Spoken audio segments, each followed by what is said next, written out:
Mamoudzoglu pulls up for two, knocks it down. 2019 FIBA World Cup, a 6'2" Melik Mamoudzoglu, just a bench player for his club in EuroLeague, was cooking Team USA and specifically Donovan Mitchell. I was watching that game live and I just couldn't believe how the hell an impact bench player in Europe with a build of a Turkish real estate salesman can be cooking NBA players. Melik is known as a good shooter in Europe, but he was always dependent on his own teammates to create shots for him, but against Team USA he turned into prime Ibrahim Kotloway.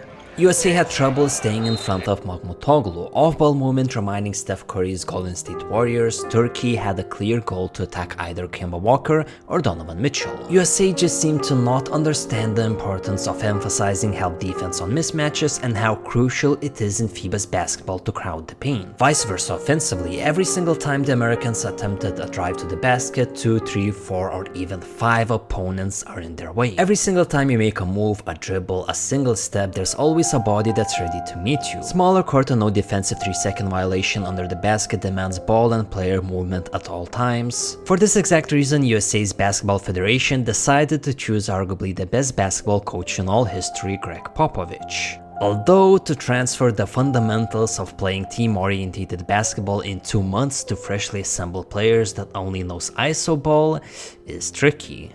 Overall, 2019 World Cup for USA was a disaster, losing to France and later on to Serbia and finishing at 7th place. And here we are, 4 years later, we kinda have a deja vu moment. Vaidas Karanauskas, a player that is unknown in the world stage, a player that is from my hometown of 70k people, a player that last year played in Austria, a player that 4 years ago was suspended from a team for being involved in sports betting, which by the way was not confirmed, is schooling Austin Reeves. Austin, with every single second on the court, was a target for the Lithuanians. In this situation, Banchero perfectly helps out by doubling Iggy, but for some reason, second time closes out Demo and is late to help Reeves. Demo is not a good 3-point shooter, he made one earlier, but the scouting report shouldn't change, especially when Reeves is getting bodied every single time in the paint. In this situation, Reeves lost his concentration, gets caught ball watching, Kuz was in deep trouble, going nowhere when Servidis makes a perfect cut and saves the possession. The Greeks also tried getting Reeves involved in some action, although every single time Papapetru tried backing his way to the basket, he was unsuccessful as Austin showcased active hands. But ultimately, in a lot of situations, Austin feels too comfortable watching the ball handler and not reading the action that happens around him.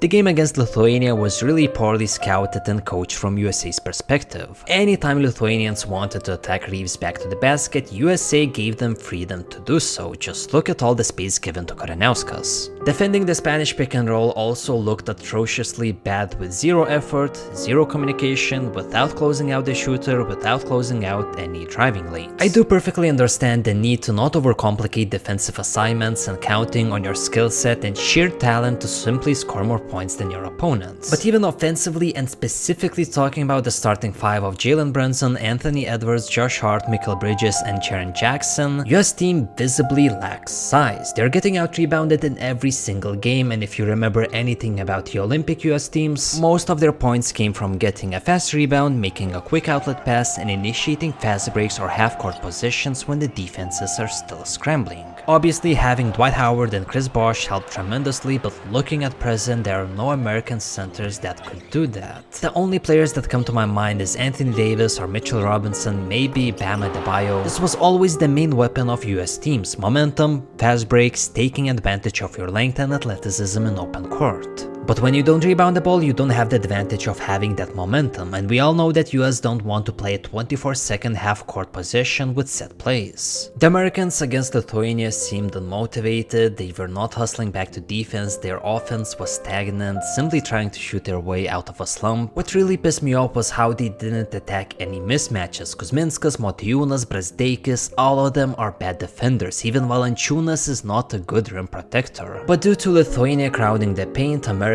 took the easiest route, taking as many 3-point shots as possible. Obviously, I doubt that in the next game they will be missing the same looks, but this offense is highly questionable. Also, FIBA with Anthony Edwards and Jalen Brunson as primary guards looks pretty rough. They can't get their teammates involved, they can't play without the ball, thus the US always starts the game slowly. Overall, both Canada and US, teams stacked with NBA talents, already faced 2 defeats, ironically against teams that shares only 1 NBA player. No doubt the NBA players are the most skilled and talented basketball athletes on the planet. I always remember the play when DeRozan effortlessly took out China's center while doing a 360 in the air. The body strength, agility, balance, footwork, NBA players are just miles ahead when it comes to individual aspects of basketball. But FIBA's rules and especially the lack of space seems to really bother NBA athletes. Just take a look at this example, simple PNR action between Tyrese Haliburton and Miles Turner. Plenty of space to make the pass both to Miles and maybe James Noara. Now with FIBA, there's absolutely zero space to make that same pass. In transition, Tyrese was insanely effective in NBA, both distributing the ball to his teammates and finishing by himself with tricks like this.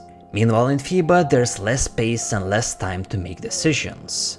Combine the fact that officiating is different, especially when it comes to traveling violations, and thank God no foul baiting, and you have a completely different ballgame. The only question that I truly don't have the answer: will the international teams take full advantage of current US struggles when it matters the most?